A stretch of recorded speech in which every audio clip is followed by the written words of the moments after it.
Students, कल हमने जो पढ़ा था टोटल इंटरनल रिफ्लेक्शन के एप्लीकेशंस पढ़े थे। तो जो मेन एप्लीकेशन था उस पर अपन ने फोकस किया, जो अपने क्लास 12 के हिसाब से था, और हमने किया। अब अगला जो हमारा टॉपिक है वो ये है, ठीक है, रिफ्लेक्शन एट ए स्फेरिकल सरफेस। तो स्फेरिकल सरफेस दो तरह के हो सकता है, कॉनकेव और कॉन्वेक्स। जो आपके बुक में जो दिया है वो कॉन्वेक्स लेके दिया हुआ है, और रिफ्रेशर वगैरह में कॉनकेव लेके भी दिया है। तो एक्चुअली दोनों सरफेसेस हमारे काम आ सकते हैं, दोनों से अपन प्रूव कर सकते हैं फार्मूला। लेकिन यहाँ पे हम जो है ये, ठीक है, कॉन्वेक्स सरफेस लेके प्रूव करने जा रहे हैं। लेकिन उससे पहले हमें साइन कन्वेंशन जानना बहुत ही जरूरी है, अदरवाइज है ना ये क्लियर नहीं हो पाएगा आपको कैसे अपन साइन ले रहे हैं। तो सबसे पहले हम देख रहे हैं कि अगर हम एक्सिस ले लें, ये वाई एक्सिस के लिए हो गया और ये एक्स एक्सिस के लिए हो गया, एक्स एक्सिस के लिए हो गया, ठीक है। तो जब एक्स एक्सिस और वाई एक्सिस के लिए हो गया तो ये पॉजिटिव सभी हो गए, ठीक है, इधर भी पॉजिटिव सभी हो गए, इधर निगेटिव सभी हो गए, इधर भी निगेटिव सभी हो गए, ठीक है। तो जब भी कोई भी सरफेस लेंगे, सपोज ये सरफेस आप लिए हुए हैं, ऐसे ले लिए सरफेस, ये जो कर्व्ड सरफेस है, ये जो टाइप होगा वो कॉन्वेक्स का होगा। तो इसमें सी या आर इधर की ओर होगा, ठीक है। और अगर मान लो यू की बात करेंगे, यू इधर की ओर आएगा, ऑब्जेक्ट तो इधर ही रहेगा ना, ऑब्जेक्ट इधर रहेगा और उसकी इमेज इधर बनेगी, आई ये ऑब्जेक्ट हो गया, तो इमेज इधर बनेगी। तो जब भी हम सरफेस की बात करते हैं, जब भी साइन की बात करते हैं, तो आप जानते हैं ऑब्जेक्ट की डिस्टेंस किससे मेजर की जाती है, यू से। ऑब्जेक्ट के लिए क्या होता है, यू होता है। और इमेज डिस्टेंस किससे मेजर की जाती है, वी से। और आर क्या होता है, उसका रेडियस ऑफ कर्वेचर, जो भी हमने स्फेरिकल है ना सरफेस लिया हुआ है, ठीक है। तो वो स्फेरिकल सरफेस कॉनकेव भी हो सकता है, कॉन्वेक्स भी हो सकता है, वो हमारे ऊपर डिपेंड करता है।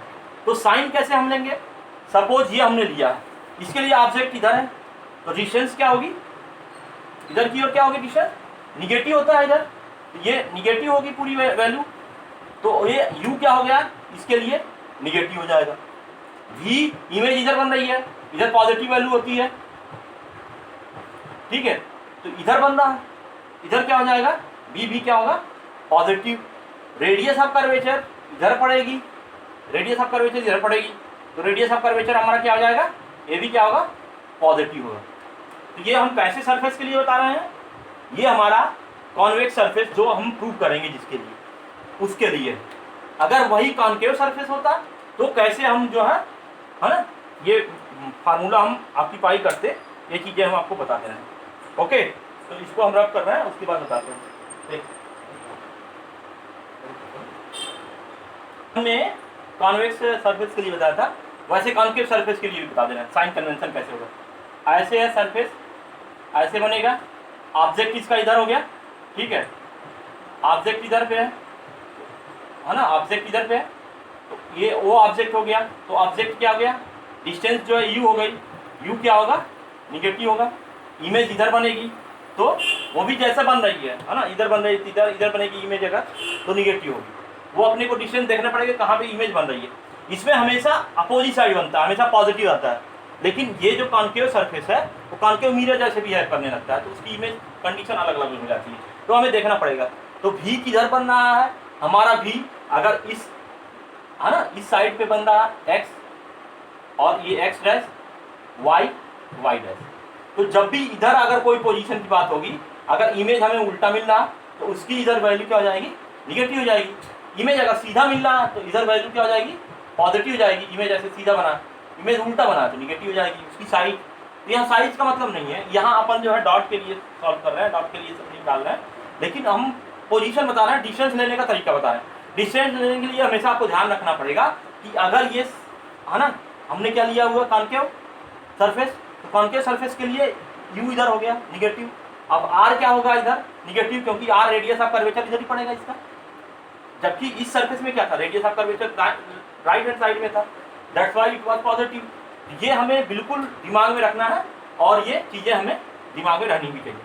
अब अपन आते हैं जो अगली चीज, इसको अपन प्रूव करने जा रहे हैं। तो सबसे पहले आपको बता दूंगा, इसमें जो जो चीजें पढ़ेंगी वो चीजें जो जरूर पढ़ेंगी उन चीज़ों में से सबसे पहले तो आपको ट्रायंगल का जो लॉ हमने पढ़ाया था इससे पहले, ठीक है, जो कि बाद में है हमने पहले कवर कर दिया था।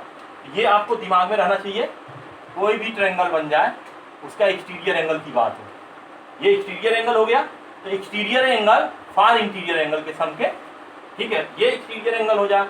या अगर मान लो हमने ये एक्सटीरियर एंगल ले लिया, ये एक्सटीरियर एंगल की बात कर रहे हैं, तो ये एक्सटीरियर एंगल क्या होगा, ये फार इंटीरियर एंगल के सम के इक्वल होगा, ये इन दोनों के सम के इक्वल होगा। तो यही कॉन्सेप्ट इसमें भी लगता है।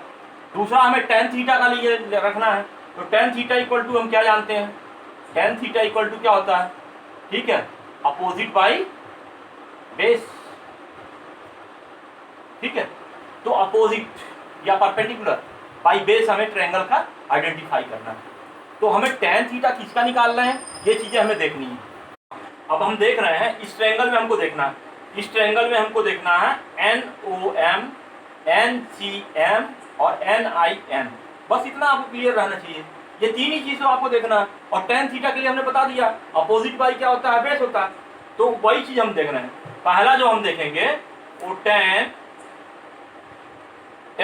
NOM देख लीजिए, टेन NOM। तो टेन थीटा क्या होता है, अपोजिट बाई बेस। तो टेन NOM देखना, तो NM बाई MO, तो टेन, ठीक है, MN बाई OM कर दो, ठीक है, OM पहला हो गया, ये opposite by base.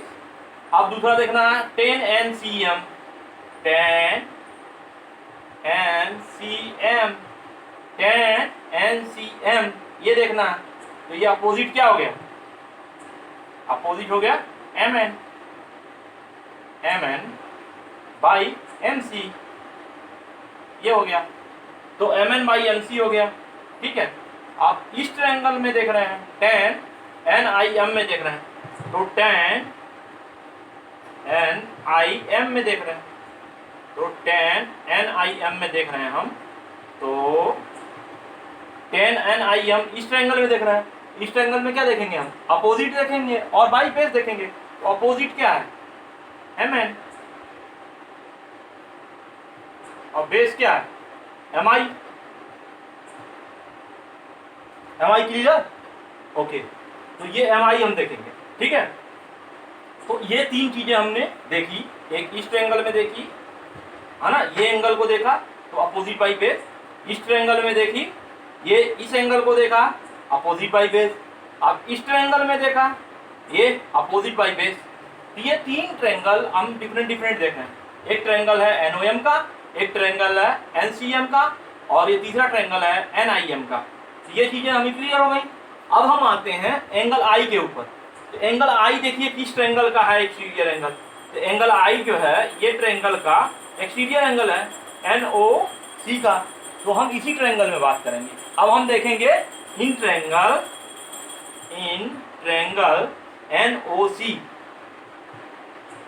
NOC triangle में देख रहे हैं। तो NOC ट्रायंगल में क्या होगा ये हमें देखना है। तो NOC ट्रायंगल में क्या हो जाएगा, एक्सटीरियर एंगल है। तो एक्सटीरियर एंगल क्या होता है, फार इंटीरियर एंगल के सम के इक्वल होता है।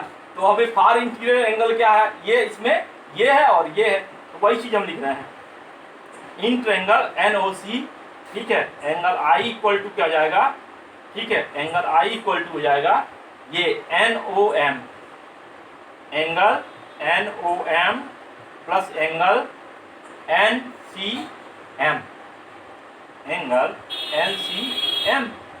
अब यहां से आप सीधे वैल्यू रख लेंगे। NOM की वैल्यू कहाँ मालूम है आपको, ये मालूम है MN बाई OM, और NCM की वैल्यू क्या मालूम है, NCM की वैल्यू क्या मालूम है, सीधे यहाँ से वैल्यू पुट करनी है आपको। क्या है, MN बाई MC, ये पहला इक्वेशन। मतलब कुल मिला के आपको तीन एंगल निकाल लेंगे टेन के, तो उस कंडीशन में आपके पूरे सॉल्व हो जाएंगे। यही चीज बस आपको ध्यान रखना है। तो अब आगे देखते हैं अपन, ठीक है। एंगल R हम निकालने जा रहे हैं। तो एंगल R निकालने से पहले आपको ये चीज बता दूं मैं, ये देखिए अब इस ट्रायंगल का है एंगल R, और ये एक्सटीरियर एंगल है। ये देखिए ये एक्सटीरियर एंगल हम जानते हैं ट्रायंगल का क्या होता है, ये फार इंटीरियर एंगल के सम के इक्वल होता है। लेकिन अब हमको क्या करना है, फार इंटीरियर एंगल तो हमें दोनों मालूम नहीं, हमको एंगल आर निकालना है। तो ये एक्सटीरियर एंगल से ये माइनस कर लें तो हमें आ जाएगा, ठीक है। अगर हम माइनस कर लें तो एक्सटीरियर एंगल से इंटीरियर एंगल माइनस कर लेते हैं तो वैल्यू निकल आएगी। तो वही चीज़ हम करने जा रहे हैं, एंगल आर निकालना है।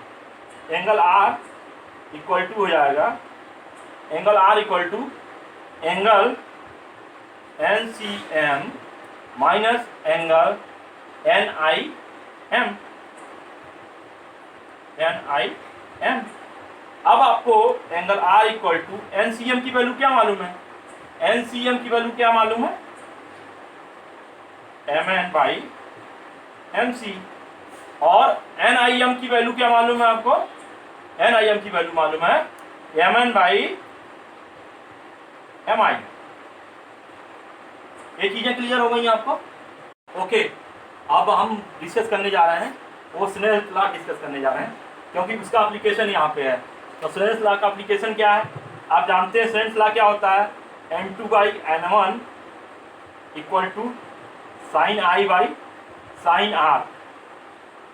ये ध्यान रखिएगा, कई लोग उल्टा लिख देते हैं, ये जो है n2 बाई n1 की जगह पे n1 बाई n2 कर देते हैं।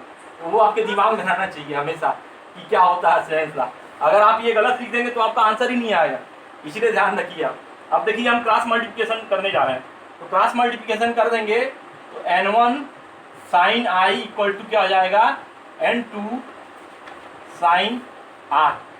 अब देखिए जब एंगल बहुत छोटे होते हैं, कहीं भी जब एंगल छोटे होते हैं तो साइन थीटा हम मेजर नहीं कर सकते हैं। क्यों, क्योंकि अपोजिट बिल्कुल छोटा हो जाएगा, ऐसी स्थिति में एंगल काफ़ी छोटा हो जाएगा।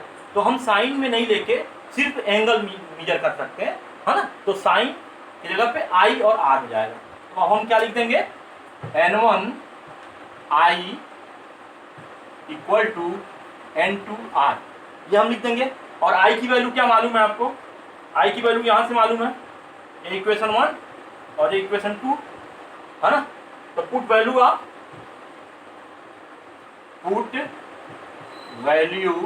ऑफ इक्वेशन 1 एंड 2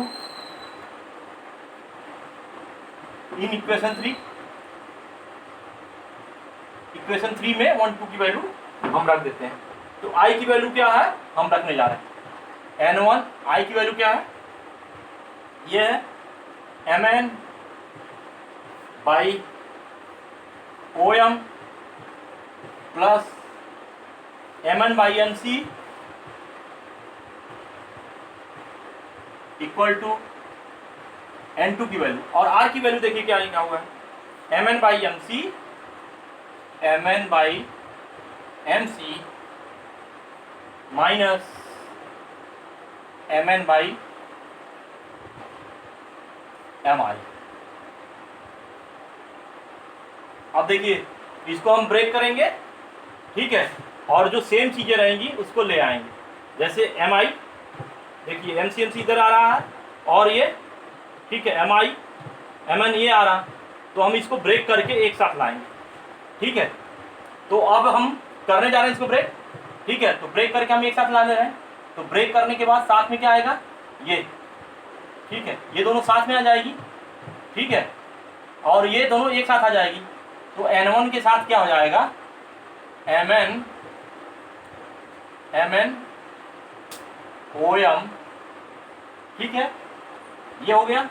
और इधर से आएगा तो प्लस हो जाएगा, n2 के साथ आएगा एम एन एम आई, और इधर क्या है एम एन, ठीक है, n2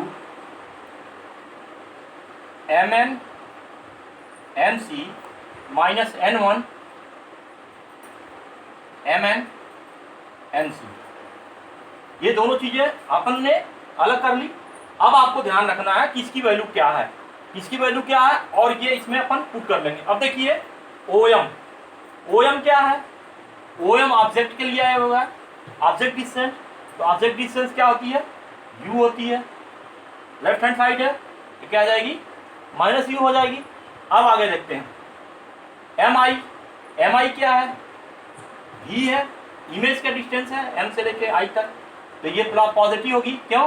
क्योंकि राइट हैंड साइड है, तो हमने v लिख दिया। और mc क्या है? r है। mc क्या है? ये r है, रेडियस ऑफ कर्वेचर। तो ये चीजें होंगी। अब ये वैल्यू हम इसमें पुट करेंगे और डायरेक्ट हमें प्राप्त हो जाएगा। ये चीजें हम दिखा रहे हैं कैसे। ओके, देखिए हम कैसे वैल्यू रख रहे हैं और ये कैसे क्या कैंसिल होगा ये भी अपन देख लेते हैं। ये देखिए n1 हो गया, ठीक है। mn सभी में है ना, कॉमन ले लो, काहे को पहले से टेंशन लेके चल रहे, ठीक है। mn कॉमन हो गया, इधर भी mn कॉमन हो जाएगा। अब वैल्यू रख देंगे, ठीक है। यहाँ पे n1 बाई ओम, ओम भैया माइनस यू है, तो माइनस यू हो जाएगा, प्लस ये क्या हो जाएगा n2, ठीक है। और mi की वैल्यू क्या है? v है। और यहाँ mn की वैल्यू कॉमन ही ले लिए हैं। अब n2 के साथ में क्या है? mc की वैल्यू क्या है? r है, ठीक है। और यहाँ भी mc की वैल्यू r होगी, तो ये n2 minus n1 upon r हो गया। अब mn से mn कैंसिल हो गया। अब पहले पॉजिटिव बाद में निगेटिव रखते हैं, जनरली मैथ्स का रूल यही है, तो वही चीज़ हम करने जा रहे हैं। n2v minus n1u equal to n2 minus n1r। ये अपने लिए फार्मूला आ गया, ठीक है। n1 n2 क्या है? वो डिफरेंट जो है मीडियम है। जैसे ये डेंसर मीडियम था, ये रेयर मीडियम था, तो इसमें लाइट की जा रही है, तो कैसे ये फार्मूला हुआ। सेम यही टेक्निक अपन यूज करते हैं थिन लेंस फार्मूला के लिए, लेंस फार्मूला के लिए, ठीक है, और लेंस मार्कर फार्मूला, है ना। ये सभी चीज़ें सेम कॉन्सेप्ट पे आधारित है, तो ये बार बार रिपीट करने का कोई मतलब नहीं है, और अपने पास टाइम भी लिमिट में है, तो इसलिए ये सभी आपको, ये तीनों जो एडिशनल है, जो थोड़े से चेंजेस करने पे बस आर की जगह पे आ जाएगा। बाकी चीज़ें आप बिल्कुल आसानी से कर सकते हैं, है ना। सेम मीडियम हो जाएगा तो ये अलग चीज़ हो जाएगा। तो अब ये इसी से हमारा आता है ना, जो लेंस का फार्मूला है यही आता है। अब वो 1/f इक्वल टू हो जाता है 1/v माइनस 1/u। ये लेंस फार्मूला अपन पढ़ते हैं और ये यूज होता है। तो ये चीज़ें आपको इसी से आती हैं। ये जब अगर आपको बनता है तो ये अपने आप निकल जाएगा, कोई बड़ी चीज़ नहीं, रॉकेट साइंस नहीं है, बहुत ही सिंपल चीज़ है, यू कैन डू इट। और आप ट्राई करिएगा, दिक्कत जाएगी तो अपन नेक्स्ट पीरियड में फिर से डिस्कस कर लेंगे। ओके, तो आगे देखते हैं। ये हो गया, ठीक है। अब इस फार्मूले से आपको यूज करना, और ये फार्मूला में अब मैग्निफिकेशन भी आता है। तो मैग्निफिकेशन देखिए हमेशा उल्टा होता है। मिरर फार्मूला अगर अभी आपके सिलेबस से हट गया, तो मिरर फार्मूला में क्या होता था? 1/v plus 1/u equal to 1/f होता था। मिरर फार्मूला हट गया, लेंस फार्मूला आ गया। तो मिरर फार्मूला में जब ये पॉजिटिव रहता था तो मैग्निफिकेशन निगेटिव आता था, इसमें निगेटिव है तो मैग्निफिकेशन क्या होगा? पॉजिटिव होगा। तो मैग्निफिकेशन क्या है कि कितना लार्ज इमेज बन रही है, वही चीज हम निकालते हैं, that is known as the magnification. तो ये मैग्निफिकेशन हम बता रहे हैं आपको। तो मैग्निफिकेशन क्या हो जाएगा? v/u आइयो, ये आप कर सकते हो, हम आइयो I/O, हम आइयो। तो ये आपको साउथ इंडियन स्टाइल में याद रखना पड़ेगा, तभी आप बना सकते हैं। अब वो आई क्या हो गया? इमेज की हाइट है, तो h डैश, इसको इस फॉर्म में भी लिख सकते हैं। और o क्या है? ऑब्जेक्ट है, तो ऑब्जेक्ट के लिए क्या होगा? h हो जाएगा। तो ऐसी कंडीशन में h डैश बाई h हो गया। m क्या हो गया? v/u या I/O या h डैश बाई। ये चीजें आपके कॉन्सेप्ट में बिल्कुल क्लियर होना चाहिए, और इस तरह आपको बन जाएगा, ठीक है। अब आगे